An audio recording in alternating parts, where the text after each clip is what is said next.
সবাইকে welcome to মাস্টারমশাই academy.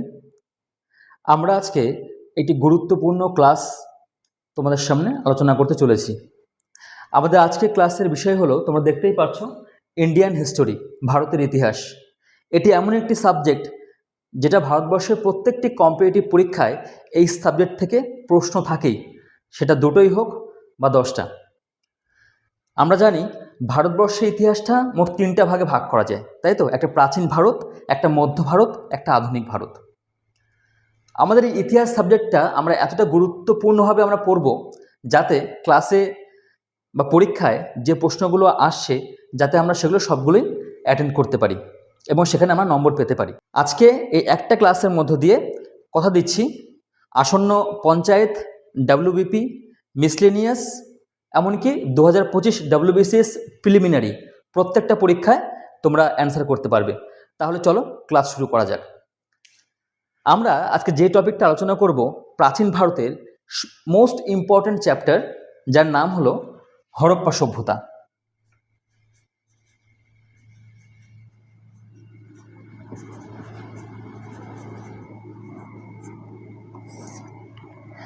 ইতিহাসটা শুরু করার আগে একটা কথা বলি, যে ইতিহাস হচ্ছে আমাদের এমন একটা সাবজেক্ট যেটা প্রচণ্ড বোরিং মনে হয়, তাই না? কিন্তু ইতিহাসকে যদি ইতিহাসের মতো করে পড়া যায় তাহলে কিন্তু ইতিহাসটা আমাদের ফেভারিট সাবজেক্ট হয়ে উঠতে পারে। কথা দিচ্ছি, আজকে যে ক্লাসটা আমরা আলোচনা করতে চলেছি সেই ক্লাসটা একদম তোমাদের মাথায় গেঁথে যাবে। So let's start. হরপ্পা সভ্যতা বা সিন্ধু সভ্যতা, ভারতবর্ষের সুপ্রাচীন সভ্যতা।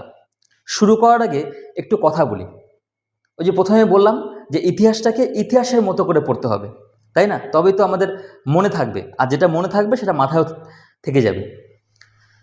ভারতবর্ষের ইতিহাসের কিন্তু কোনো হেরোডোটাস নেই। কি বললাম?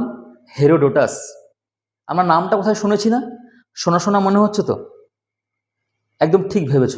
সেই গ্রিক ঐতিহাসিক, গ্রিস দেশের ঐতিহাসিক পণ্ডিত হেরোডোটাস, যিনি কি করেছিলেন, যিনি গ্রিসের ইতিহাসটাকে পুঙ্খানুপুঙ্খভাবে কিন্তু লিখে গিয়েছিলেন এবং গ্রিসের ইতিহাসের একটা তথ্যপূর্ণ দলিল হচ্ছে সেই পণ্ডিত হেরোডোটাসের লেখা সেই বই। কিন্তু ভারতবর্ষের ইতিহাসের কিন্তু তেমন কেউ হেরোডোটাস নেই। কেন বললাম? কারণ আমরা ভারতবর্ষের ইতিহাসে যা যা পড়ি বেশিরভাগটাই প্রায় অনুমান নির্ভর, স্পেশালি অ্যানসিয়েন্ট ইন্ডিয়া বা প্রাচীন ভারতের ইতিহাস। ভারতবর্ষের ইতিহাস, বিশেষত প্রাচীন ভারতের ইতিহাস, সেটা আমরা কিভাবে পড়ি? সেখানে নির্দিষ্ট কিছু উপাদান রয়েছে, ইতিহাসের উপাদান। কি কি? একটা হচ্ছে লিপি, মুদ্রা,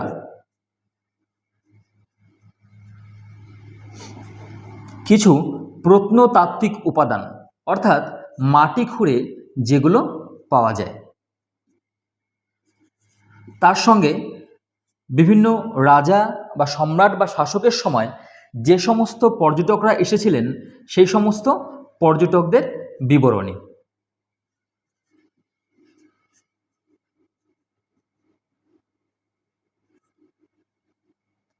এই সমস্ত উপাদানগুলোর উপর ভিত্তি করে আমাদের প্রাচীন ভারতের ইতিহাসটা কিন্তু লেখা হয়েছে।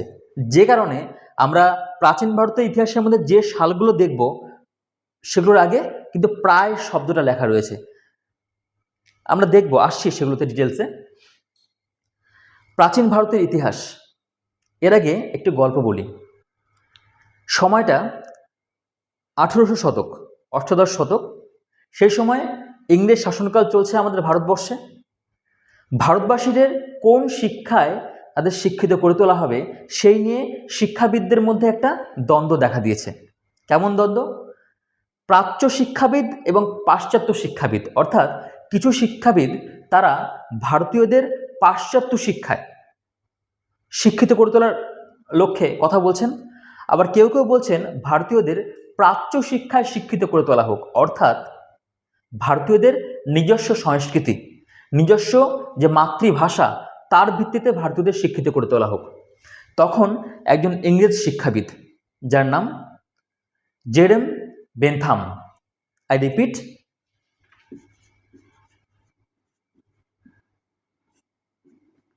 জেরেমি বেনথাম তিনি কি বললেন যে নিজস্ব কালচার, ভারতীয়দের কি নিজস্ব কালচার রয়েছে যে যার ভিত্তিতে তাদেরকে আমরা শিক্ষিত করব? তিনি একটা কমেন্ট পাস করেন, কি বলেন? We British came here two civilise an uncivilised nation. আমরা ব্রিটিশরা ভারতে এসেছি একটা অসভ্য জাতিকে সভ্য জাতিতে রূপান্তরিত করার জন্য। তাহলে কথাটা গায়ে লাগলো না? প্রচণ্ড প্রচণ্ড রাগ হচ্ছে তো ভেতরে। একজন ভারতবাসী হিসাবে ভীষণ অপমানিত বোধ করছি, তাই না? মনে রাখবে, সব অপমানের জবাব দিতে নেই। আজকে হয়তো তোমাকে অনেকে অনেক কথা বলছে, কিন্তু সময় মতো তোমার অপমানের জবাব কিন্তু তারা ঠিক পেয়ে যাবে। ধৈর্য ধরতে হয়, অপেক্ষা করতে হয়। যখন অষ্টাদশ শতকের শুরুতে ইংরেজ শিক্ষাবিদ জেরেমি বেনথাম এই কথাটা বললেন, ঠিক তার প্রায় 100 বছর পর, সময়টা হচ্ছে 1921। 1921 সালে ব্রিটিশ প্রত্নতত্ত্ববিদ স্যার জন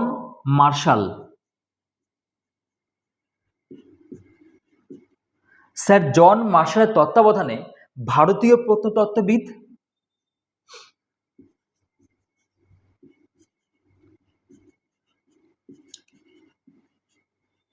দয়ারাম সাহানি তিনি একটি মাটি খুঁড়ে মাটির নিচে এক প্রাচীন সভ্যতার আবিষ্কার করলেন, যে সভ্যতার নাম হচ্ছে হরপ্পা সভ্যতা। যে সভ্যতার নাম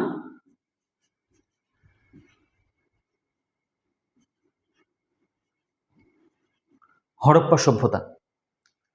যে রেডিও কার্বন ডেটিং পদ্ধতি বা C14 পদ্ধতির সাহায্যে, আই রিপিট, C14 পদ্ধতি বা রেডিও কার্বন ডেটিং পদ্ধতির সাহায্যে কিন্তু যে কোনো বস্তুর বয়স নির্ধারণ করা যায়। মাটি খুঁড়ে যে প্রত্নতাত্ত্বিক উপাদানগুলো দয়ারাম সাহানি পেলেন স্যার জন মার্শালের তত্ত্বাবধানে, সেই সমস্ত প্রত্নতাত্ত্বিক উপাদানের বয়স জানা গেল কত? যীশু খ্রিস্টের জন্মের 2500 বছর আগে। বুঝতে পেরেছ? যীশু খ্রিস্টের জন্মের 2500 বছর আগে। তাহলে বিষয়টা কি দাঁড়ালো? যীশু খ্রিস্টের জন্ম যখন হয়েছিল তার 2500 বছর আগে ভারতবর্ষে একটা সুপ্রাচীন সভ্যতার অস্তিত্ব ছিল। শুধু তাই নয়, সেই সভ্যতা এতটাই উন্নত সভ্যতা ছিল যে সেখানে পৌর প্রশাসন ব্যবস্থা ভীষণ উন্নত ছিল, যেখানে উন্নত ভূগর্ভস্থ নর্দমার ব্যবস্থা ছিল, আন্ডারগ্রাউন্ড ড্রেনেজ সিস্টেম। আজকে যদি 1 ঘন্টার বৃষ্টি হয় তাহলে দেখবে আমাদের রাজধানী কলকাতা মানে প্রায় ডুবে যাবে, এরকম অবস্থা, মানে 1 হাঁটু জল জমে যায়, তাই না? তাহলে সেখানে দাঁড়িয়ে যীশু খ্রিস্টের জন্ম হয়নি, তারও 2500 বছর আগে ভারতবর্ষে একটা উন্নত সুপ্রাচীন সভ্যতার অস্তিত্ব ছিল। যে সভ্যতায় রাস্তার ধারে রাতে গ্যাস লাইট জ্বলতো, যে সভ্যতায় বাড়ির পাশে ডাস্টবিন রাখা থাকতো বাড়ির নোংরা আবর্জনা ফেলার জন্য, যে সভ্যতার মানুষেরা পোড়া মাটির তৈরি যে ইট, সেই ইটের তৈরিতে বসবাস করত, যে সভ্যতায় উন্নত স্নানাগার ছিল এবং সেই স্নানাগারে সিজন অনুযায়ী জল পাল্টানো যেত। তাহলে বুঝতে পেরেছ যে যীশু খ্রিস্টের জন্মের 2500 বছর আগে আমাদের ভারতবর্ষের মাটিতে কত উন্নত একটা সভ্যতার অস্তিত্ব ছিল, তাই না? তাহলে এতক্ষণ ধরে এই জেরেমি বেনথাম যে এত বড় বড় কথা বলছিল যে ভারতীয়দের নিজস্ব কালচার নেই, নিজস্ব সংস্কৃতি নেই, যার ভিত্তিতে ভারতীয়দের শিক্ষিত করে তোলা যাবে, এখন কিন্তু সে যোগ্য জবাবটা পেয়ে গেল। তার গালে কিন্তু একটা ঠাস করে চড় বসে গেল, তাই না? ওই যে একটু আগে বললাম যে সব অপমানের জবাব দিতে নেই, সময়ের সঙ্গে সঙ্গে অপমানের জবাব প্রকৃতি দিয়ে দেবে। তাহলে যীশু খ্রিস্টের জন্মের 2500 বছর আগে কি ছিল? কোন সভ্যতার অস্তিত্ব ছিল? হরপ্পা সভ্যতার অস্তিত্ব ছিল। যখন এই জেরেমি বেনথাম যে এত বড় বড় কথা বলছিল, তখন কিন্তু এই সময়ে যখন আমাদের ভারতবর্ষের মাটিতে একটা সুপ্রাচীন সভ্যতা বিরাজমান, এত উন্নত সভ্যতা একটা বিরাজমান, তখন এই জেরেমি বেনথামের যে পূর্বপুরুষ, সে কিন্তু সেই আফ্রিকার জঙ্গলে বসে কলা খাচ্ছিল। মানে তারা তখনও, তাদের এভলিউশন হয়নি, তারা সে বাদরেই তারা তখনও আছে। ওকে, ইতিহাসে চলে আসি। ঠিক 1 বছর পর, সালটা হচ্ছে 1922। 1922 সালে আরেকজন ভারতীয় প্রত্নতত্ত্ববিদ, যার নাম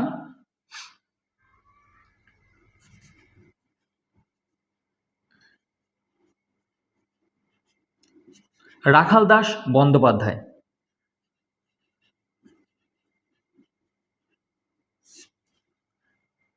যিনি স্যার জন মার্শালের তত্ত্বাবধানেই মাটি খুঁড়ে কিছু প্রত্নতাত্ত্বিক উপাদান পেলেন এবং জানা গেল সেই প্রত্নতাত্ত্বিক উপাদানগুলো সমসাময়িক সভ্যতার, অর্থাৎ হরপ্পা সভ্যতাই। অর্থাৎ তিনি মাটি খুঁড়ে আবিষ্কার করলেন মহেঞ্জোদারো নগরীর, যেটাকে আমরা মহেঞ্জোদারো সভ্যতা নামে অভিহিত করছি।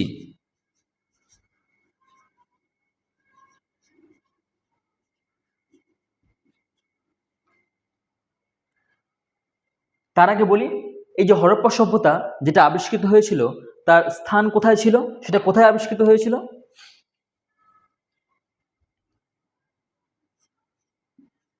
পাঞ্জাবের মন্টেগোমারি জেলায়। কোন জেলা? মন্টেগোমারি।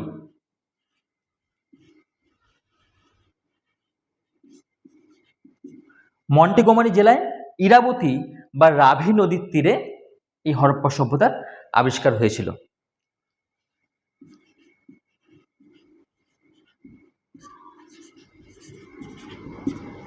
উল্টো দিকে 1 বছর পর যখন এই মহেঞ্জোদারো আবিষ্কৃত হয়, সেই মহেঞ্জোদারো কোথায় আবিষ্কৃত হয়েছিল?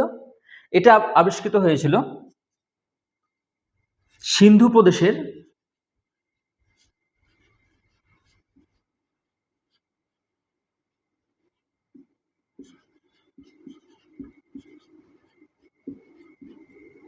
লারকানা অঞ্চলে। একই রকমভাবে C14 বা রেডিও কার্বন ডেটিং পদ্ধতির সাহায্যে জানা গেল যে এই যে মহেঞ্জোদারো রয়েছে, মহেঞ্জোদারো এবং হরপ্পা সভ্যতা দুটো সমসাময়িক। ওকে, দুটো একই সভ্যতার দুটো কেন্দ্র বা নগরী। আর এই হরপ্পা সভ্যতা আর এই মহেঞ্জোদারো সভ্যতা দুটোর মধ্যে ডিস্টেন্স কত ছিল? প্রায় 640 কিলোমিটার। অর্থাৎ একই সভ্যতার নগরী। মানে আজ যদি আমরা দেখি শিলিগুড়ি টু কলকাতা একটা ডিস্টেন্স, একই সভ্যতার দুটো শহর, দূরত্ব অনেকটা। এখানেও একই রকম দুটো একই সভ্যতা, অর্থাৎ হরপ্পা সভ্যতার দুটো নগরী, একটার নাম হচ্ছে হরপ্পা, একটার নাম হচ্ছে মহেঞ্জোদারো। এদের মধ্যেকার দূরত্ব কত ছিল? 640 কিলোমিটার। আমি প্রথমেই বলেছি যে একটা ক্লাস কভার করার মধ্য দিয়ে আমরা আসন্ন WBPSCর miscellaneous, preliminary, panchayat, WBP, KP প্রত্যেকটা পরীক্ষার জন্য আমরা আজকের ক্লাসটা কভার করব। এই যে হরপ্পা সভ্যতা, এই হরপ্পা শব্দের অর্থ কি? পরীক্ষায় অনেকবার এসছে। আমরা ক্লাসের পরে যে কোশ্চেন্সগুলো বিভিন্ন পরীক্ষায় এসছে সেই কোশ্চেন্সগুলো সম্পর্কে একটু আলোচনা করব। হরপ্পা সভ্যতা, হরপ্পা শব্দের অর্থ কি? হরপ্পা শব্দের অর্থ হলো পশুপতির খাদ্য।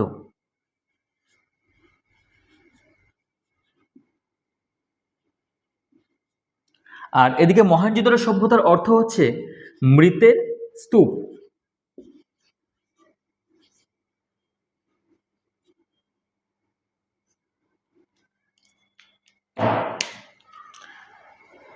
হরপ্পা সভ্যতার আরেকটা নাম হচ্ছে সিন্ধু সভ্যতা। কি বললাম? হরপ্পা সভ্যতার আরেকটা নাম হচ্ছে সিন্ধু সভ্যতা। কেন? এই সভ্যতা সিন্ধু নদীকে কেন্দ্র করে গড়ে উঠেছিল। এই সভ্যতা সিন্ধু নদীকে কেন্দ্র করে গড়ে উঠেছিল, তাই এই সভ্যতার আরেক নাম হচ্ছে সিন্ধু সভ্যতা।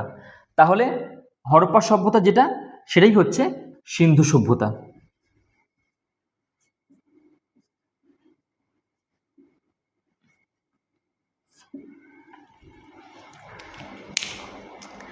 এবার চলে আসি এখানকার শাসন ব্যবস্থা নিয়ে।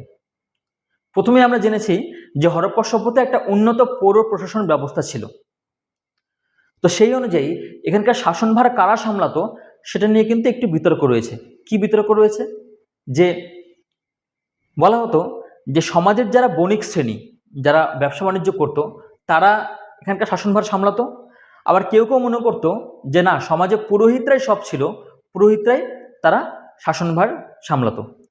এবার আমরা এই হরপ্পা সভ্যতার গুরুত্বপূর্ণ বৈশিষ্ট্যগুলো একটু দেখে নিই, চলো।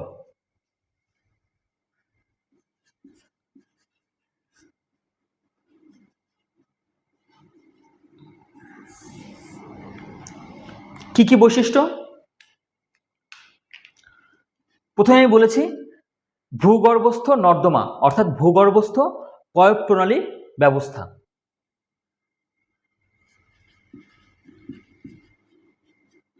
যেটাকে বলছি আন্ডারগ্রাউন্ড ড্রেনেজ সিস্টেম। এই সময় মহেঞ্জোদারোতে এক স্নানাগার পাওয়া যায়। কোথায় বললাম? মহেঞ্জোদারোতে।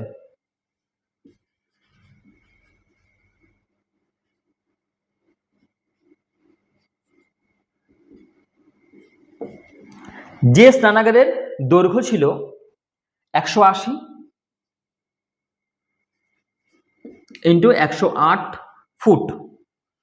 এখন কিন্তু এই বিষয়গুলো পড়তে হবে, কিন্তু বর্তমানে পরীক্ষার প্যাটার্ন চেঞ্জ হচ্ছে। তোমরা হয়তো WBCS 2024-এর যে প্রিলিমিনারি হলো গত 14 জুন, অনেক হয়তো দিয়েছো, তো তোমরা সেখানে দেখেছো যে কোশ্চেনের প্যাটার্ন কতটা স্ট্যান্ডার্ড হচ্ছে। এখন শুধুমাত্র MCQ বা অনলাইনের পড়ে কিন্তু তোমাদের পরীক্ষায় পাশ করতে পারবে না, তার জন্য দরকার ডিটেলস কনসেপ্ট। ওকে, তাহলে স্নানাগারের দৈর্ঘ্য 180 ইন্টু 108 ফুট, যেটা কোথায় পাওয়া গিয়েছিল? মহেঞ্জোদারোতে। এই সময় রাজস্থানে ঘরঘরা নদীর তীরে, কি বললাম? রাজস্থানে ঘরঘরা নদীর তীরে কালীবঙ্গান নামক স্থানে, সেখানে এক শস্যাগার পাওয়া গিয়েছে, শস্যাগারের সন্ধান পাওয়া গিয়েছে।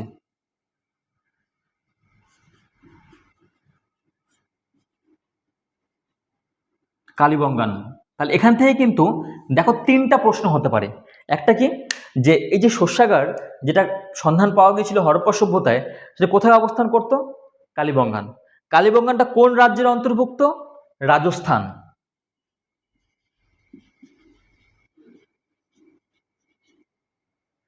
তার সঙ্গে কোন নদীর তীরে? ঘরঘরা নদীর তীরে।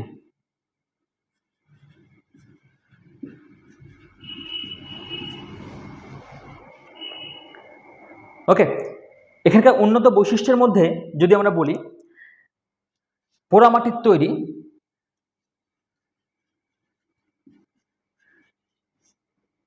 পোড়ামাটির ইট, পোড়ামাটির ইটের বাড়ি, এটাও একটা উন্নত বৈশিষ্ট্য। এই যে পোড়ামাটির ইটের বাড়ি, তারা কি করত? বাড়ি বানিয়ে 2তলা 3তলা বাড়িতে বসবাস করত। তাহলে বুঝতে পারছো আমি কখনকার কথা বলছি? যীশু খ্রিস্টের জন্মের 2500 বছর আগের কথা, যখন ভারতবর্ষের মাটিতে একটা সুপ্রাচীন সভ্যতা অবস্থান করছে, এবং এই সুপ্রাচীন সভ্যতা সেটা পৃথিবীর আরও অন্যান্য 2-3টে সমসাময়িক সুপ্রাচীন সভ্যতার সময়কার। যখন হরপ্পা সভ্যতা অর্থাৎ যীশু খ্রিস্টের জন্মের 2500 বছর আগে যখন এই সভ্যতা আমাদের ভারতবর্ষের মাটিতে বিরাজমান, তখন সেই একই সময়ে পৃথিবীর অন্যান্য সুপ্রাচীন সভ্যতাগুলো কী কী ছিল একটু দেখে নেওয়া যাক। অন্যান্য সুপ্রাচীন সভ্যতাগুলো ছিল হচ্ছে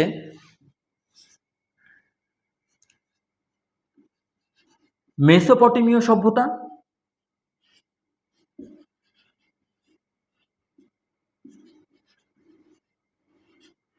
সুমেরীয় সভ্যতা,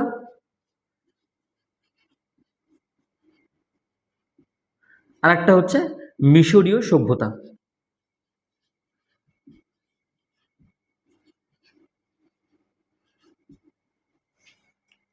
তাহলে হরপ্পা সভ্যতার সমসাময়িক অন্যান্য সুপ্রাচীন সভ্যতাগুলো কী কী ছিল?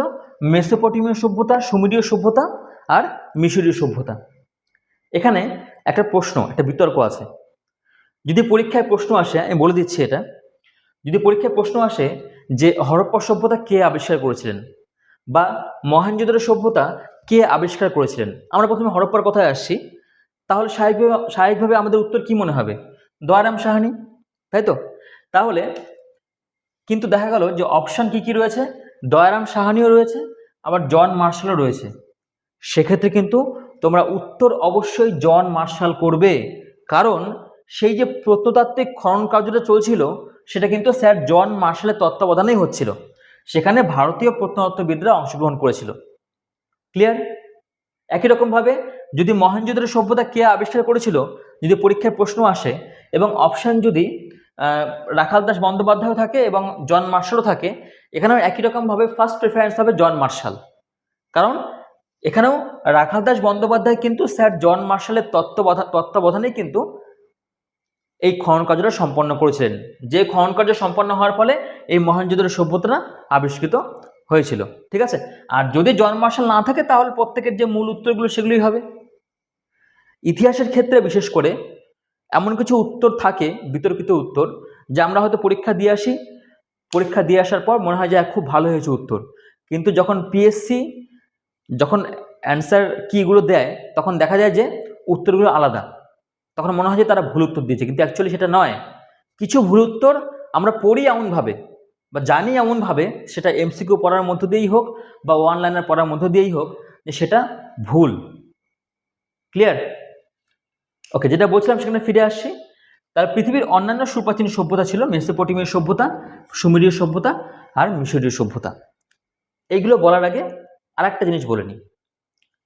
1921 সালে স্যার দয়ারাম সাহানি হরপ্পা সভ্যতা আবিষ্কার করলেন।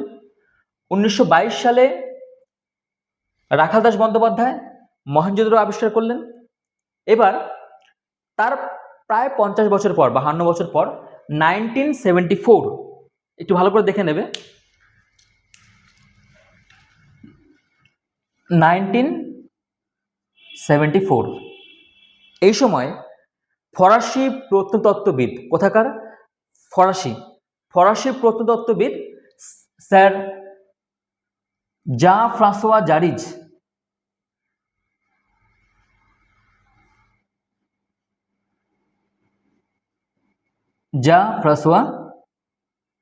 জারিজ ও রিচার্ড মিডো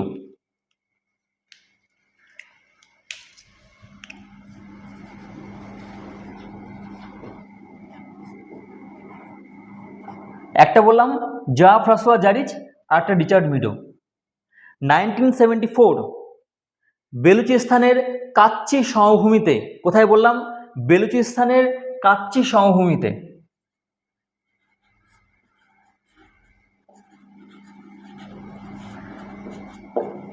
সেখানে মাটি খুঁড়ে আরো কিছু প্রত্নতাত্ত্বিক উপাদান পাওয়া গেল।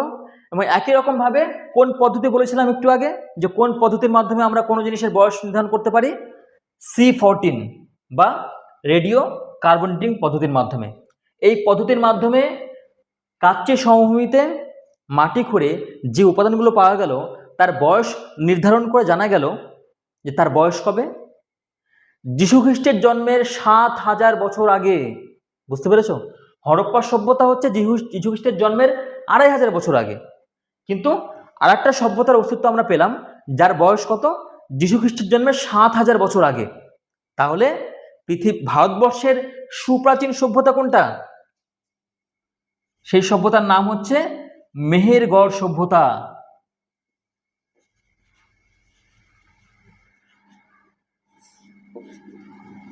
মেহেরগড় সভ্যতা।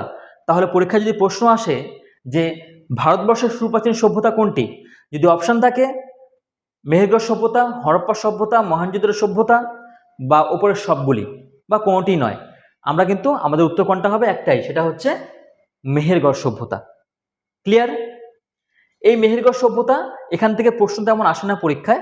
দেখো আমরা ক্লাসগুলো আলোচনা করছি, বিস্তারিতভাবেই করব, যতটুকু প্রয়োজন এবং সেই সম্পর্কিত আরও কিছু রিলেটেড যে বিষয়গুলো রয়েছে, আনুষঙ্গিক বিষয়গুলো, সেগুলো আমরা তুলে ধরবো। কিন্তু যেগুলো প্রয়োজনীয়, যেগুলো দরকারই নেই, একটা কম্পিটিটিভ পরীক্ষার সিলেবাসে সেখানে 100 ভাগের মধ্যে 40 ভাগ পড়ারই দরকার পড়ে না, অপ্রয়োজনীয় অংশ। কিন্তু যে আমরা সেটা যাই না, আমরা ফার্স্ট টু লাস্ট সব পড়ে যাই। একটা পরীক্ষা ক্লিয়ার করার জন্য, সাকসেস পাওয়ার জন্য, যেমন তোমার হার্ডওয়ার্কের দরকার রয়েছে, তার সঙ্গে স্মার্ট স্ট্র্যাটেজি, স্মার্ট ওয়ার্কেরও দরকার রয়েছে। তাই অবশ্যই মাথায় রাখবে যে আমরা পড়বো, যেটা প্রয়োজন সেটাও পড়বো এবং তার সঙ্গে আনুষঙ্গিক যে বিষয়গুলো সেগুলোও পড়বো। ঠিক আছে? কিন্তু যেগুলো একদমই দরকার নেই, অপ্রয়োজনীয়, সেগুলো পড়ে সময় নষ্ট করে লাভ নেই। তাহলে মেহেরগড় সভ্যতা থেকে পরীক্ষায় প্রশ্ন আসতে পারে একটাই, সেটা হচ্ছে যে কবে আবিষ্কৃত হয়েছিল, কোথায় আবিষ্কৃত হয়েছিল, কে আবিষ্কার করেছিল। ওকে, আর এখানকার অন্যতম নিদর্শন কি কি খুঁজে পাওয়া গিয়েছিল, মনে রাখবে কার্পাস তুলো। কি বললাম? কার্পাস তুলো।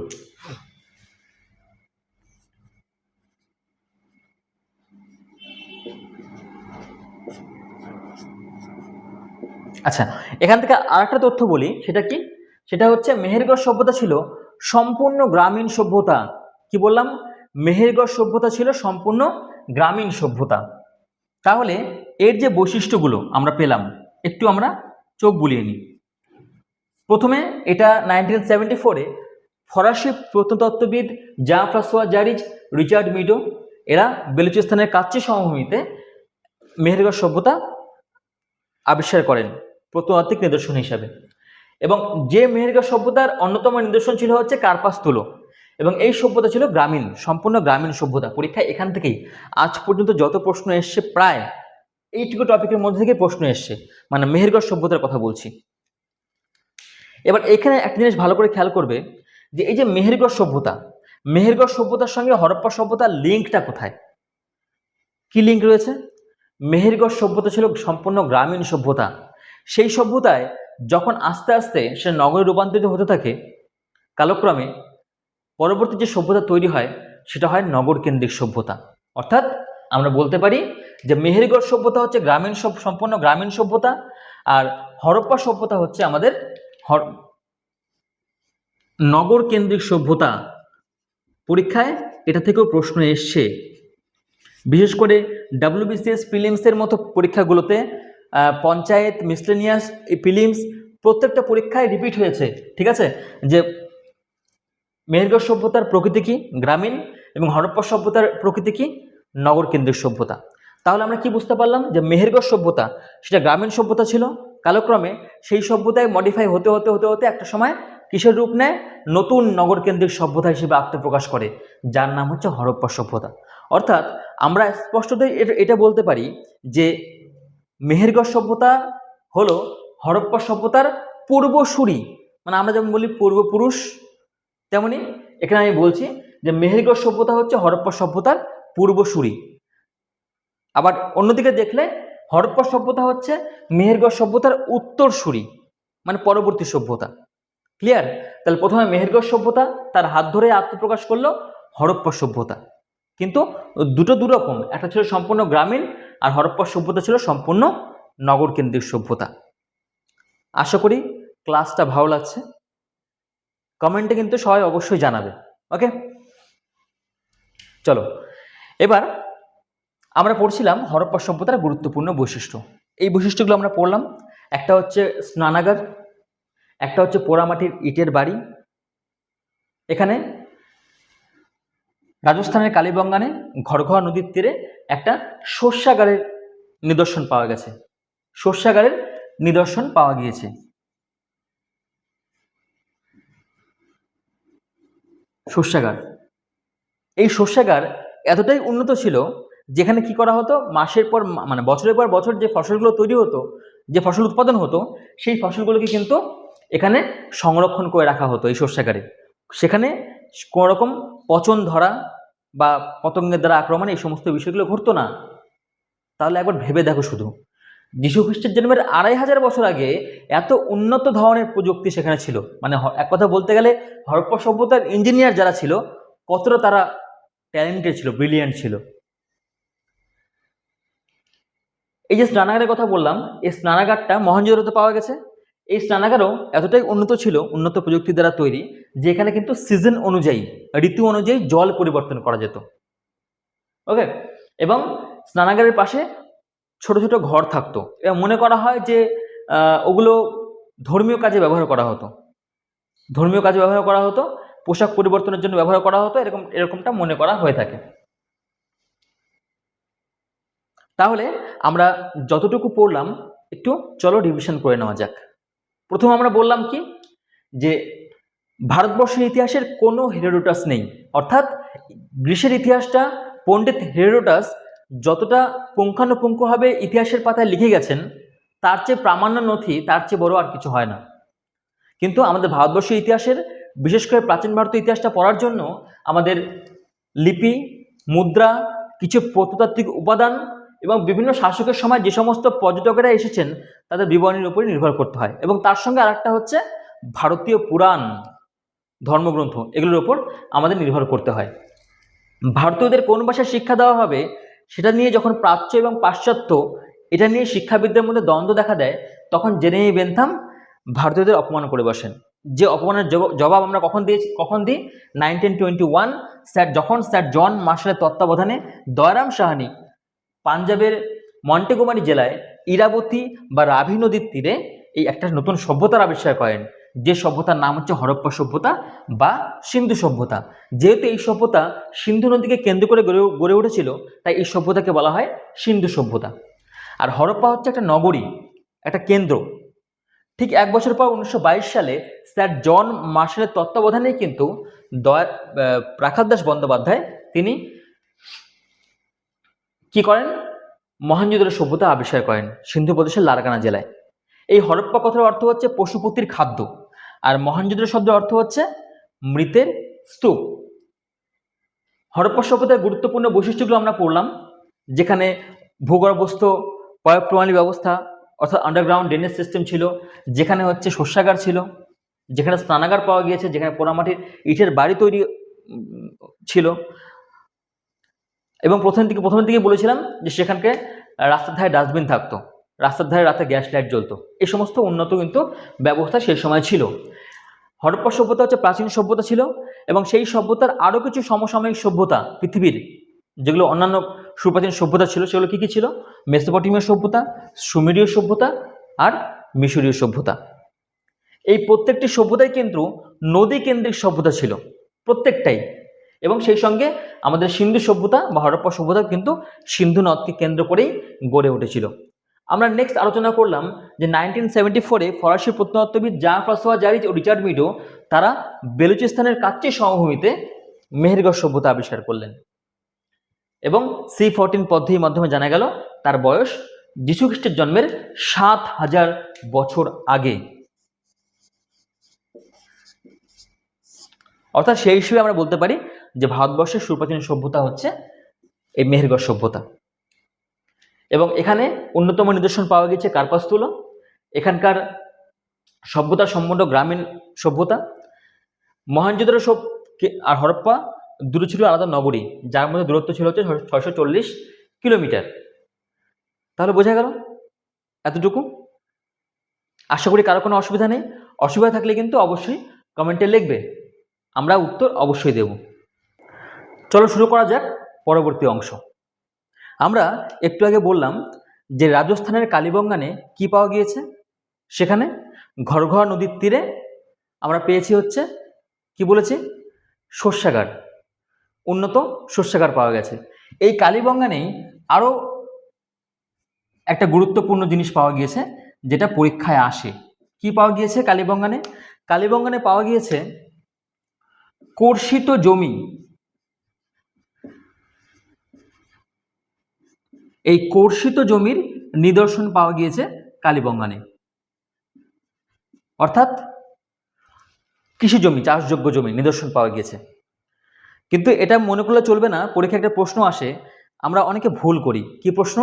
যে কোথায় ধান চাষের নিদর্শন পাওয়া গিয়েছে, হরপ্পা সভ্যতায় কোথায় ধান চাষের নিদর্শন পাওয়া গিয়েছে। আমরা ভাবি যে যেহেতু চাষযোগ্য জমি বা কর্ষিত জমির নিদর্শন যেহেতু কালীবঙ্গানে পাওয়া গিয়েছে, তাই হয়তো কালীবঙ্গানে ধান চাষের নিদর্শন পাওয়া গেছে, কিন্তু সেটা নয়। লোথাল, যেটা গুজরাটে অবস্থিত, সেই লোথালে ধানের তুষ পাওয়া গিয়েছে,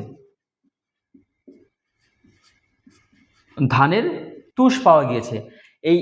এই জন্য মনে করা হয় যে লোথালেই হচ্ছে ধান চাষের নিদর্শন পাওয়া গিয়েছে। পরীক্ষায় কিন্তু অনেকবার প্রশ্ন এসেছে, সেটা রিপিট হয়েছে, যে হরপ্পা সভ্যতায় কোথায় ধান চাষের নিদর্শন পাওয়া গিয়েছে। ঠিক আছে, আমরা কি বলবো? লোথাল, কারণ লোথালে ধানের তুষ পাওয়া গিয়েছে। এটার সঙ্গে সঙ্গে আরও কিছু প্রত্নতাত্ত্বিক ক্ষেত্র হরপ্পা সভ্যতায়, যেখানে কিছু গুরুত্বপূর্ণ উপাদান পাওয়া গেছে, এবং সেখানে এবং সেই জায়গাগুলো থেকে পরীক্ষায় প্রশ্ন আসে। কি কি? একটা হচ্ছে হরিয়ানার বনওয়ারি। এই হরিয়ানার বনওয়ারিতে পাওয়া গিয়েছে পোড়া মাটির লাঙল।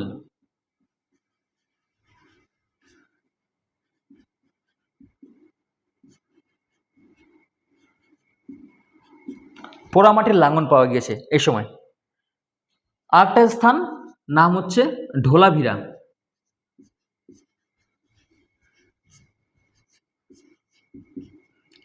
এই ঢোলাভিরাতে কি পাওয়া গিয়েছে? এখানে এই ঢোলাভিরাতে কিন্তু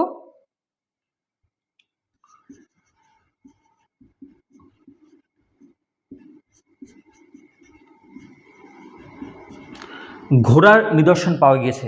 কোথাও কোথাও দেখবে সুর কোটাডা লেখা আছে, সুর কোটাডা, বিতর্কিত বিষয়। তো এইখানে কিন্তু ঘোড়ার নিদর্শন পাওয়া গিয়েছে, কিন্তু মনে রাখতে হবে যে হরপ্পা সভ্যতার মানুষরা কিন্তু ঘোড়ার ব্যবহার জানতো না। এটা হচ্ছে ব্যতিক্রমী উদাহরণ, ব্যতিক্রমী উদাহরণ। তাহলে এখান থেকে একটা গুরুত্বপূর্ণ প্রশ্ন আসে যে হরপ্পা সভ্যতার মানুষেরা কি কি ব্যবহার জানতো না। এটা এখান থেকে প্রশ্ন হয়ই একটা।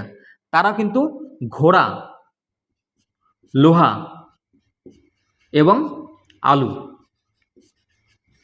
এই তিনটে ব্যবহার কিন্তু তারা জানতো না। এদের ব্যবহার, কারণ ঘোড়ার ব্যবহার তারা জানতো না। শুধুমাত্র ঘোড়ার হাড়ের নিদর্শন পাওয়া গেছে ঢোলাভিরা বা সুর কোটাডায়। লোহা, লোহা হচ্ছে ভারতবর্ষে তখন লোহা আবিষ্কারই হয়নি, আর্যরা পরে লোহা নিয়ে আসবে। আমরা নেক্সট ক্লাসে এটা আলোচনা করবো, আরো গুরুত্বপূর্ণ ক্লাস। ইতিহাসটাকে এখন মজাদার মনে হবে, ভয়ের কিছু নেই, যা পড়বে একটা ক্লাসে সব মনে থাকবে। আলু, আলু তো আমরা জানি পর্তুগিজরা নিয়ে এসেছিল আমাদের দেশে। তো এই ঘোড়া, লোহা আর আলু এগুলো কিন্তু ব্যবহার কিন্তু জানতো না। পরীক্ষায় এইখান থেকেই, এই তিনটা ওয়ার্ডের মধ্যে থেকেই পরীক্ষায় প্রশ্ন আসবে, এসছে এবং আসবে। এদের মধ্যে কোনটি হরপ্পা সভ্যতার অধিবাসীরা কোনটির ব্যবহার জানতো না? ক্লিয়ার? আচ্ছা, এর সঙ্গে আরেকটু বলি যে রাজস্থান, ধোলাভিরার পরে রাজস্থান। এই রাজস্থানের ক্ষেত্রী থেকে, রাজস্থানের ক্ষেত্রী, এই রাজস্থানের ক্ষেত্রী থেকে তামা ধাতু এটা সংগ্রহ করা হতো। রাজস্থানের ক্ষেত্রী থেকে তামা সংগ্রহ করা হতো। তাহলে এটা মনে রাখতে হবে যে হরপ্পা সভ্যতার অধিবাসীদের ব্যবহৃত প্রথম ধাতু কোনটি? তামা। এই প্রশ্নটাও কিন্তু অনেকবার বিভিন্ন পরীক্ষায় এসছে, রাজ্যের এবং কেন্দ্রীয় সরকারি চাকরির পরীক্ষায়।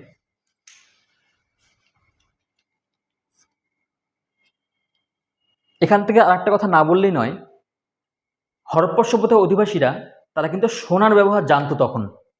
কি বললাম? সোনার ব্যবহার জানতো। অনেক সময় আমরা পরীক্ষায় ভুল করি, যখন বলা থাকে যে এদের মধ্যে কোন ধাতুর ব্যবহার বা কোন উপাদানের ব্যবহার হরপ্পা সভ্যতার অধিবাসীরা জানতো না, তখন হয়তো অনেকগুলো অপশন আছে, তার মধ্যে একটা রয়েছে সোনা। তো বেসিক্যালি কি মনে হয় যে সোনাটা হবে না উত্তর, তো সোনাটাকে আমরা অ্যান্সার করে দিই, কিন্তু সেটা কিন্তু নয়, তারা সোনার ব্যবহার জানতো। আমরা এখনই বাণিজ্য সম্পর্কে পড়বো, সেখানে আমরা সেই সম্পর্কে আলোচনা করছি। তাহলে হরপ্পা সভ্যতার অধিবাসীদের প্রথম ব্যবহৃত ধাতু কি? তামা, এবং তারা সোনার ব্যবহারও জানতো। চলো এবার আমরা আলোচনা করছি বাণিজ্য সম্পর্কে।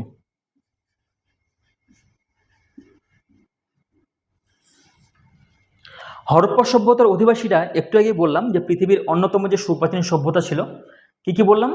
মেসোপটেমিয়া, মিশরীয় সভ্যতা এবং সুমেরীয় সভ্যতা।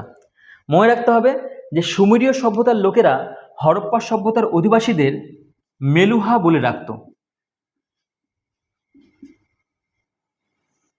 কারা বলতো? হরপ্পা সভ্যতার অধিবাসীদের মেলুহা বলে কারা ডাকতো? সুমেরীয় সভ্যতার মানুষেরা, সুমেরীয়রা। এটাও পরীক্ষায় প্রশ্ন এসছে। হরপ্পা সভ্যতার অধিবাসীরা যে ব্যবসা বাণিজ্য করতো, সেই বাণিজ্য চলতো কার মধ্য দিয়ে? এই যে লোথাল, লোথাল কিন্তু যেটি গুজরাটে অবস্থান করছে, এই লোথালটা গুজরাটে অবস্থান করছে, যেটা ভারতবর্ষের প্রাচীনতম বন্দর।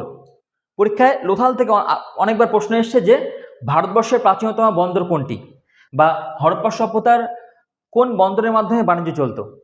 লোথাল, গুজরাটের লোথাল বন্দরের মাধ্যমে বাণিজ্য চলতো। আচ্ছা, এই সূত্রে একটা কথা বলি যে আমরা হরপ্পা যে শব্দটা, তার অর্থ আমরা বললাম কি? পশুপতির খাদ্য। আমরা মহেঞ্জোদারো শব্দের অর্থ কি বললাম? মৃতের স্তূপ। আর লোথাল শব্দের অর্থ হচ্ছে মৃতের স্থান। মৃতের স্থান দুটো আলাদা, কিন্তু একটা মৃতের স্তূপ আর একটা হচ্ছে মৃতের স্থান। তাহলে তারা কোন কোন দ্রব্য আমদানি এবং রপ্তানি করত? হরপ্পা সভ্যতার অধিবাসীরা তারা মানে গহনা পরতে বেশি ভালোবাসত, অর্নামেন্টস পরতে বেশি ভালোবাসত। এবার সেই অনুযায়ী তারা বিভিন্ন ধাতু, রত্ন এগুলো তারা আমদানি করত। তাদের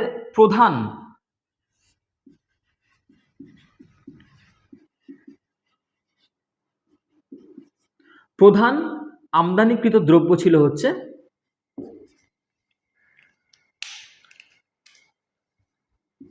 নীলকান্তমণি।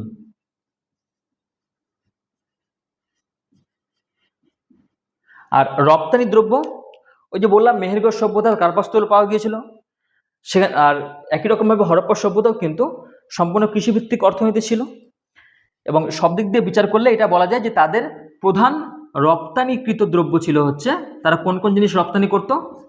সুতি বস্ত্র, সুতি ও সুতি বস্ত্র। তার সঙ্গে সঙ্গে মশলা, কাঠ, ময়ূর, এই সমস্ত জিনিসগুলো তারা কি করত? রপ্তানি করত। এই সময় বিনিময় প্রথায় ব্যবসা বাণিজ্য চলত।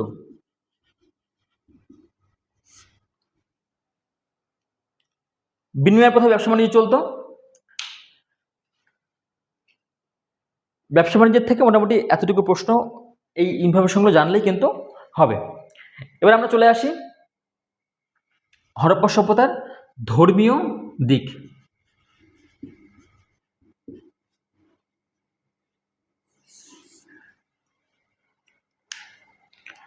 হরপ্পা সভ্যতায় কোনো মন্দিরের নিদর্শন পাওয়া যায়নি, এটা গুরুত্বপূর্ণ টার্ম। কিন্তু একটা কথা আমি বারবার রিপিট করছি, পরীক্ষায় আসন্ন যে পরীক্ষাগুলো আসতে চলেছে, পরীক্ষার কোশ্চেন স্ট্যান্ডার্ড হবে, টাইপ চেঞ্জ হবে, প্যাটার্ন চেঞ্জ হবে, সেক্ষেত্রে বিস্তারিত পড়বে। এমসিকিউ ওয়ান লাইনার পড়তে যাবে না, ওগুলো রিভিশনের সময় তুমি পড়তে পারো, সেটা আলাদা বিষয়। তো আগে যেরকম প্রশ্ন আসতো যে হরপ্পা সভ্যতার প্রধান উপাস্য দেবতা কে ছিল, বা হরপ্পা সভ্যতায় কী ধরনের সভ্যতা ছিল, মাতৃতান্ত্রিক নাকি পিতৃতান্ত্রিক, এই ধরনের কোশ্চেন আসতো। এবার কিন্তু প্রশ্ন আসবে, কিছু তথ্য দেওয়া থাকবে, বলা হবে যে এই তথ্যগুলোর মধ্যে কোনটি হরপ্পা সভ্যতা সম্পর্কিত নয়, বা হরপ্পা সভ্যতা সম্পর্কিত নিচের কোন তথ্যটি সঠিক, এরকম প্রশ্ন আসবে। তাহলে আমাদের কনসেপ্ট ক্লিয়ার না থাকলে কিন্তু আমরা এমসিকিউ উপরে সেটা সঠিক উত্তর করতে পারবো না। তো ধর্মীয় দিক,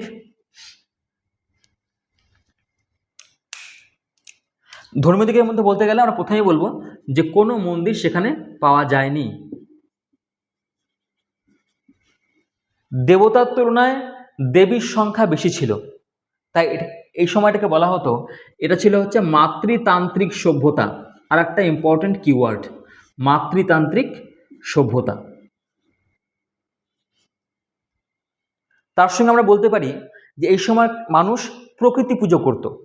প্রকৃতি পুজো বলতে বৃক্ষ, সাপ, সূর্য এগুলোর পুজো করত। প্রথমে বলেছি কোনো মন্দিরের নিদর্শন পাওয়া যায়নি, কিন্তু একটা মূর্তি পাওয়া গিয়েছিল, মাথায় দুটো শিংওয়ালা একটা মূর্তি, ধ্যানমগ্ন অবস্থায় বসে রয়েছে, এবং তাকে চারদিকে আবৃত করে রয়েছে 5টি পশু, বাঘ, সিংহ, হরিণ, গন্ডার আর হচ্ছে মোষ। এই 5টা পশু তাকে ঘিরে রয়েছে। পরীক্ষায় এই প্রশ্নটাও এসেছিল, দেখবো তোমার সেন্ট্রাল লেভেলের পরীক্ষাগুলোতে ওখানে কিন্তু সরাসরি প্রশ্ন দেয় না, সরাসরি ডাইরেক্ট কোনো কোশ্চেন জিজ্ঞেস করে না, ওখানে এমন ধরনের প্রশ্ন জিজ্ঞেস করে, যদিও সেন্ট্রাল লেভেলের কোশ্চেনগুলো এনসিটি বেসড হয়, তো এনসিআরটি বইয়ের সিলেবাসের উপরে হয়। তো সেখানে প্রশ্ন এসেছিল যে হরপ্পা সভ্যতায় যে মূর্তিটি পাওয়া গিয়েছে তার চারদিকে নিচের অপশনগুলির মধ্যে কোন পশুটি ছিল না, মানে যে 5টা পশু আবৃত ছিল তার মধ্যে কোন পশুটা ছিল না। তাহলে বুঝতে পারছো কতটা ডিটেলসে ডিপলি পড়তে হচ্ছে।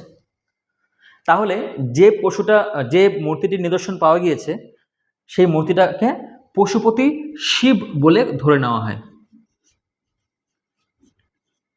অর্থাৎ আমরা বলতে পারি যে হরপ্পা সভ্যতায় একমাত্র মূর্তি যেটা পাওয়া গেছে সেটা হচ্ছে পশুপতি শিবের মূর্তি। হরপ্পা সভ্যতার মানুষেরা মারা গেলে তাদের কবর দেওয়া হতো, ঠিক আছে।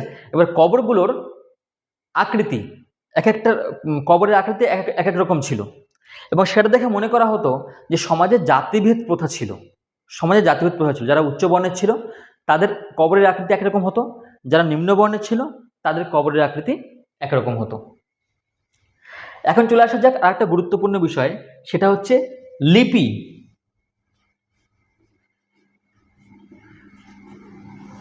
লিপি লিপি থেকে পরীক্ষায় প্রশ্ন এসছে, এবং এইবারের পরীক্ষায় লাস্ট যে WBCS পরীক্ষাটা হলো প্রিলিমিনারি, সেখানে লিপি থেকে একটা প্রশ্ন এসছে, কিন্তু পরীক্ষার কোশ্চেনের প্যাটার্নটা কীরকম চেঞ্জ হয়ে গেছে আমি আসছি সেই বিষয়ে। দেখো, লিপি, হরপ্পা সভ্যতার লিপি ছিল হচ্ছে চিত্রলিপি।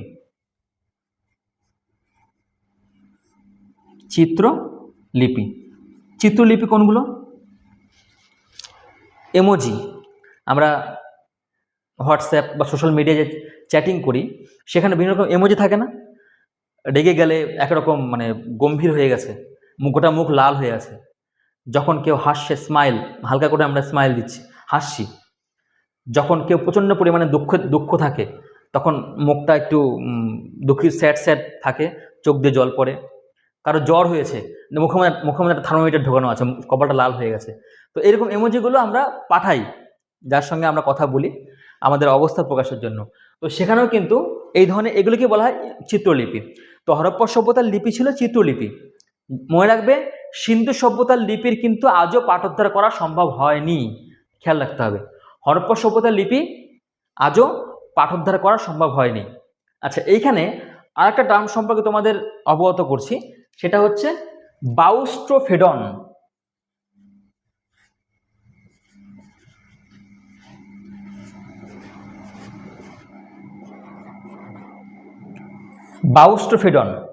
এই বাউস্ট্রোফেডনটা কি?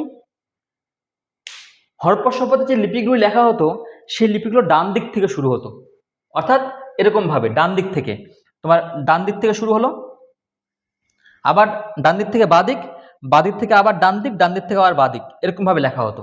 এই পদ্ধতিকে বলা হয় বাউস্ট্রোফেডন পদ্ধতি।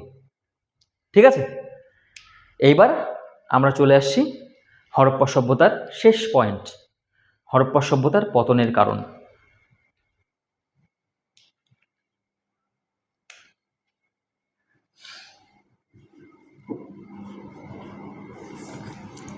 দেখো, যার সৃষ্টি আছে তার ধ্বংস অবশ্যম্ভাবী। ওই যে কবিতার সে লাইনটা মনে আছে না, জন্মিলে মরিতে হবে, অমরকে কোথা কবে। সেটা মানুষই হোক বা একটা সভ্যতা, হরপ্পা সভ্যতাও কালের নিয়মে সৃষ্টি হয়েছে, এরও ধ্বংস অবশ্যম্ভাবী ছিল, সেটা যে কারণেই হোক। হরপ্পা সভ্যতা ধ্বংসের তোমরা দেখবে অনেক কারণ লেখা আছে আশেপাশের বইগুলোতে। মূল যে দুটো পয়েন্টের উপর বেস করে এই কারণগুলো সেটা আমি বলছি। প্রথমত মনে করা হয় যে হরপ্পা সভ্যতার পতনের প্রথম কারণ হচ্ছে প্রাকৃতিক কারণ।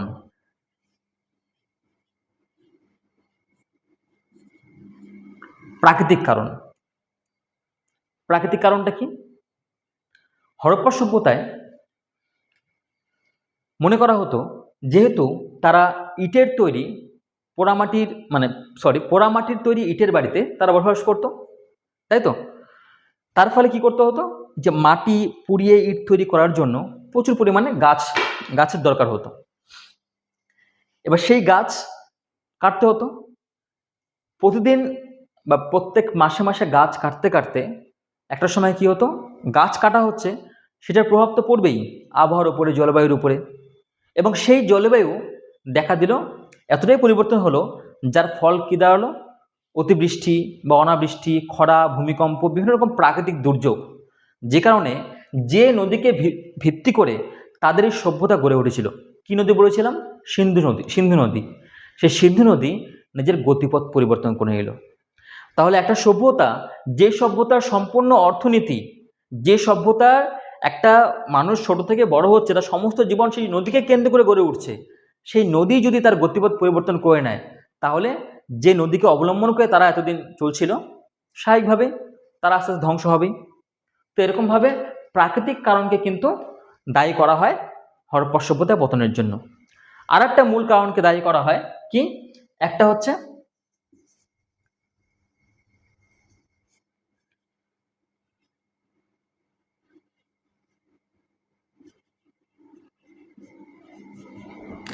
বিদেশি জাতির আগমন।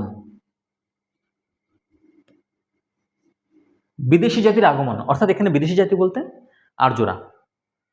আর্যরা তারা যখন ভারতে আসে, মনে রাখতে হবে তারা কিন্তু লোহা সঙ্গে নিয়ে প্রবেশ করে। হরপ্পার অধিবাসী আর আর্যরা, এদের মধ্যে পার্থক্য কী ছিল? আর্যরা যুগের সঙ্গে তাল মিলিয়ে চলতে পেরেছিল, অর্থাৎ তারা লোহা আবিষ্কার করেছে, তাদের কাছে রয়েছে লোহার উন্নত অস্ত্রশস্ত্র, ঢাল, তরোয়াল, লোহার বর্ম। অন্যদিকে আর্যরা যুগের সঙ্গে তাল মেলাতে পারেনি। আর্যরা, হরপ্পার অধিবাসীরা, আই রিপিট, হরপ্পার অধিবাসীরা তারা যুগের সঙ্গে তাল মেলাতে পারেনি। তাদের কাছে তখন ছিল কি? তাদের কাছে ছিল সেই প্রাচীন যুগের পাথরের তৈরি হাতিয়ার, গাছের ডাল, এবড়ো খেবড়ো অস্ত্রশস্ত্র। সেগুলো নিয়েই তারা কি করে, যখন আর্যরা কৃষিজমি দখল করার জন্য হরপ্পার অধিবাসীদের উপর আক্রমণ করে, তখন সেই যুদ্ধে স্বাভাবিকভাবেই একটা দলের কাছে রয়েছে উন্নত লোহার অস্ত্রশস্ত্র, লোহার বর্ম, লোহার ঢাল, তরোয়াল, সেখানে আর একটা দলের কাছে রয়েছে, হরপ্পার অধিবাসীদের কাছে রয়েছে কি? প্রাচীন যুগের সেই মানে এবড়ে খেবড়ে অস্ত্রশস্ত্র। তো সেগুলো নিয়ে কি যুদ্ধে জয়লাভ করা যায় না? যায়, নিশ্চয়ই যায় না। তো স্বাভাবিকভাবে তারা কিন্তু খুব সহজেই পরাজিত হয়ে যায়। তো হরপ্পা সভ্যতার ধ্বংসের কারণ হিসেবে এই দুটো কারণকেই কিন্তু মূল কারণ হিসেবে দায়ী করা হয়। বোঝা গেল? তাহলে আমরা পার্ট 2-এ কী পড়লাম এটা আরেকবার রিভিশন করে নিই। চলো। হরপ্পা সভ্যতায় কিছু বিশেষ প্রত্নতাত্ত্বিক ক্ষেত্র পাওয়া গিয়েছে, যেগুলো থেকে কিছু বিশেষ বিশেষ জিনিস পাওয়া গেছে। আমরা সেই পার্টগুলো এখানে লিখেছি যেখানে পরীক্ষায় প্রশ্ন আসে যেগুলোর থেকে। রাজস্থানে কালীবঙ্গান, যে কালীবঙ্গানে শস্যাগার পাওয়া গিয়েছিল, তার সঙ্গে সঙ্গে এখানে কর্ষিত জমির নিদর্শন পাওয়া গিয়েছে। লোথাল, লোথালে ধানের তুষ পাওয়া গিয়েছে। পরীক্ষায় যদি প্রশ্ন আসে যে ধান চাষের নিদর্শন কোথায় পাওয়া গেছে, আমরা বলবো লোথাল। হরিয়ানার বনওয়ারিতে পোড়ামাটির লাঙল পাওয়া গিয়েছে। ঢোলাভিরায় ঘোড়ার নিদর্শন পাওয়া গিয়েছে। কোথাও কোথাও লেখা রয়েছে সুরকুটাটা, বিতর্কিত। কিন্তু হরপ্পা অধিবাসীরা কিন্তু ঘোড়ার ব্যবহার জানতো না, এটা ব্যতিক্রমী উদাহরণ। তাহলে হরপ্পা অধিবাসীরা কী কী ব্যবহার জানতো না? ঘোড়ার ব্যবহার, লোহার ব্যবহার আর আলুর ব্যবহার। এ সময় রাজস্থানের ক্ষেত্রী থেকে তামা সংগ্রহ করা হতো। হরপ্পার অধিবাসীদের প্রথম ব্যবহৃত ধাতু কি? তামা। কিন্তু তার সঙ্গে তারা কিন্তু সোনার ব্যবহারও জানতো। তারা বাণিজ্য করত গুজরাটের এক প্রাচীন বন্দর, ভারতের প্রাচীন বন্দর, যার নাম হচ্ছে লোথাল, যে লোথাল শব্দের অর্থ মৃতের স্থান। সুমেরীয়রা ব্যবসা করার সময় হরপ্পার অধিবাসীদের মেলুহা বলে ডাকত। হরপ্পার অধিবাসীদের প্রধান আমদানিকৃত দ্রব্য কী ছিল? নীলকান্তমণি। প্রধান রপ্তানিযোগ্য দ্রব্য ছিল সুতিবস্ত্র, তার সঙ্গে কাঠ, মশলা ইত্যাদি। বিনিময়ের প্রথায় ব্যবসা বাণিজ্য চলত। যদি আমরা তাদের ধর্মীয় দিকটা দেখি, কোনো মন্দির ছিল না, দেবতার তুলনায় দেবীর সংখ্যা বেশি ছিল, যে কারণে এটাকে বলা হতো মাতৃতান্ত্রিক সভ্যতা। তারা প্রকৃতি পুজো করত, অর্থাৎ বৃক্ষ, সাপ, সূর্য এগুলোর পুজো করত। এ সময় কোনো মূর্তি পাওয়া যায়নি, একমাত্র দুটো সিংওয়ালা একজন ধ্যানমগ্ন মানুষের মূর্তি পাওয়া গিয়েছে, যার চারদিকে 5টা পশু, বাঘ, সিংহ, হরিণ, মোষ আর গন্ডার, এই 5টা পশু আবৃত ছিল, তার চারদিকে ঘেরা ছিল, এবং সেই মূর্তিটাকে পশুপতি শিব বলে ধরা হয়। হরপ্পা সভ্যতার লিপি সম্পর্কে বললে, এখানকার লিপি ছিল চিত্রলিপি। এই হরপ্পা সভ্যতার লিপি বা সিন্ধু সভ্যতার লিপি সম্পর্কে কিন্তু আজও পাঠোদ্ধার করা সম্ভব হয়নি। এই লিপিগুলো বাউস্ট্রো ফেডন পদ্ধতিতে লেখা হতো, অর্থাৎ ডান দিক থেকে বাঁ দিক, রাইট টু লেফট, আবার লেফট টু রাইট, আবার রাইট টু লেফট, এইভাবে লেখা হতো। এটাকে বলা হয় বাউস্ট্রো ফেডন পদ্ধতি। হরপ্পা সভ্যতার পতনের মূল কারণ হচ্ছে দুটো, একটা প্রাকৃতিক কারণ, একটা বিদেশি জাতির আগমন। প্রাকৃতিক কারণে আমরা বললাম যে ক্রমাগত গাছ কাটার জন্য তার এফেক্টটা পড়ে হচ্ছে কার উপরে? প্রকৃতির উপরে, এবং যে কারণে জলাভূমি বুঝে আসছিল, নর্দমা বুঝে আসছিল, এবং অতিবৃষ্টি, অনাবৃষ্টি, অর্থাৎ খরা, ভূমিকম্প, এই সমস্ত প্রাকৃতিক দুর্যোগগুলো কন্টিনিউ চলতে থাকে, এবং তাদের যে মাতৃ সমাজ, যে সিন্ধু নদ, সেই সিন্ধু নদ নিজের গতিপথ পরিবর্তন করে নেয়, যার ফলে তারা আস্তে আস্তে ধ্বংস হয়ে যায়। আর বিদেশি জাতির আগমন বলতে আর্য জাতির আগমন।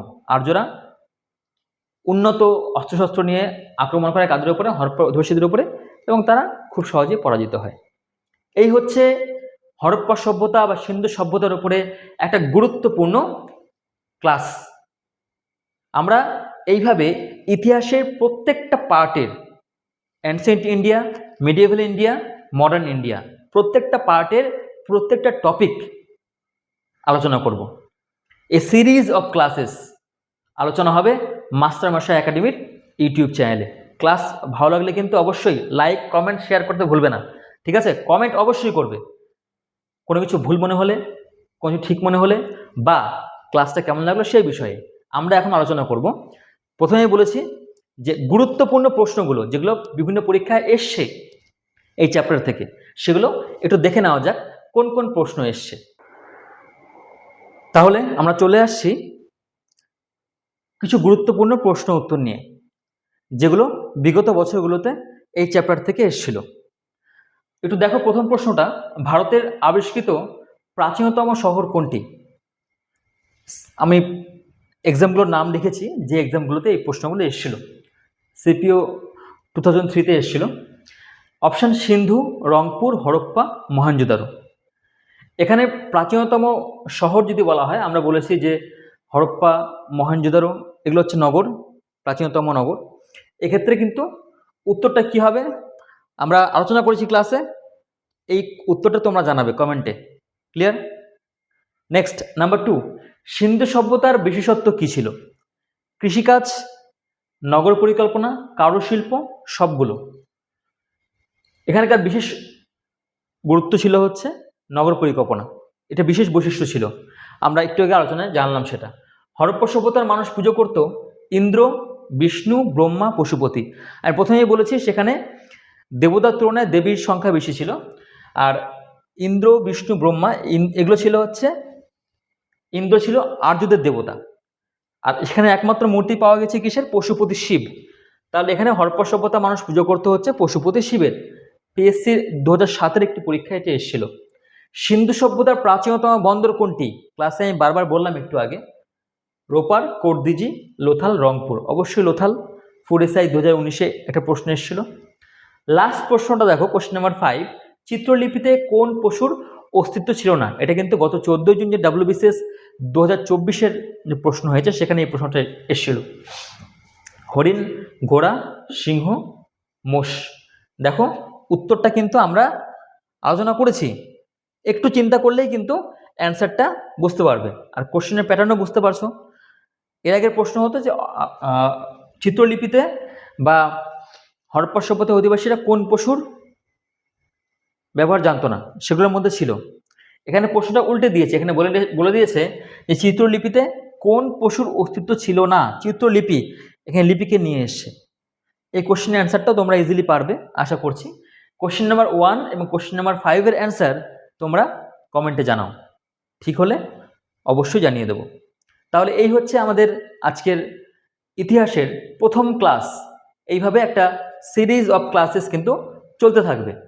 সবাই পাশে থেকো, ভালো থেকো, আর ক্লাসটা কেমন লাগলো অবশ্যই জানাবে।